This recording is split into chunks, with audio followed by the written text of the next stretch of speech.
Hi, this is Nancy. Today is February 19th, 2022. How are you doing? There is a common greeting. Wish you all good health and longevity. As human beings, people long for longevity. Actually, not only human beings, but all sentient beings are afraid of death. Before I take you to a story from a sutra, I'd like to share with you another story I just heard. This story is long. I'll just make it short. There was a cultivator who had supernatural power. He lived in the city, and his mother lived in a village. One day, somebody called him and told him that his mother was not well. He returned and he saw two ghosts who were just about to take his mother away. He stopped the ghosts and asked them to leave. His mother woke up and he returned to the city for his work. A few days passed. Somebody called him again and said, "Your mother, she's dying." The man returned again, and again he saw the two ghosts. He asked them to leave, and the two ghosts left with hesitation. His mother woke up again, and he returned to the city. Another few days passed. Somebody called him again and told him that his mother seemed not well. The man thought, "I cannot just keep coming back and forth to keep my mother." So he conjured Yama, the king of the hell.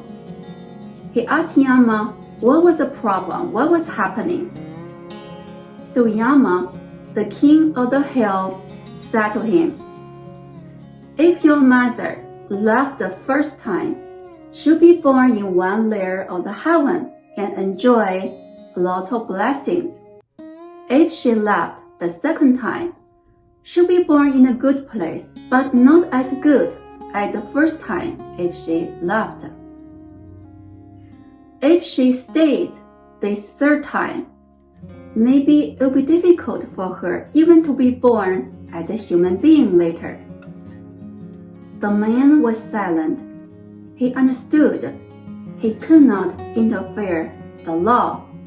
So he stayed in the city until somebody called him and told him that his mother died. Later he knew that his mother was reborn as a girl and she would have a good and prosperous life. We tend to interfere things, but the best thing may be just leave everything the way it is. You will also find that there's always something good after something bad happens. Now let's look at another story from the sutra, The Wise and the Foolish. This story was told by Ananda. When the Buddha lived in Jetavana Vihara, the Buddha disciples often spent time reciting sutras or meditating in the forest within the Vihara. One day, a bhikkhu started to recite sutras in the forest after his meal. A bird came and he liked his voice because this bhikkhu's voice was clean and clear, wonderful and uncomparable. The bird flew to the trees to listen to the Dharma. A hunter appeared, and he killed the bird with one arrow. With that moment of compassionate mind, the bird was able to be born in one layer of the heaven. Between his parents' knees, the heavenly being grew up in just one moment. His look was extraordinary, his body was bright, and no one could match up with him. He wondered, with what merit was I able to be born in this layer of heaven and enjoy the blessing of a highly being? With his supernatural power, he observed what happened in his past life, and he knew that the reason he was able to be here was because of that bhikkhu. Right away, he went to where the bhikkhu was with heavenly flowers. He paid homage to the bhikkhu and offered the flower to him by sprinkling the flower over the bhikkhu's body. The bhikkhu asked, "What god are you?" The heavenly being answered, "In my previous life, I was a bird. For liking your voice, I came to listen to you reciting sutras. I was shot dead, but because of the moment of compassionate mind, I was able to be born in the heaven." The bhikkhu was joyful to hear that. He asked him to sit down and preached wonderful Dharma for this heavenly being. The heavenly being's heart opened and he was enlightened.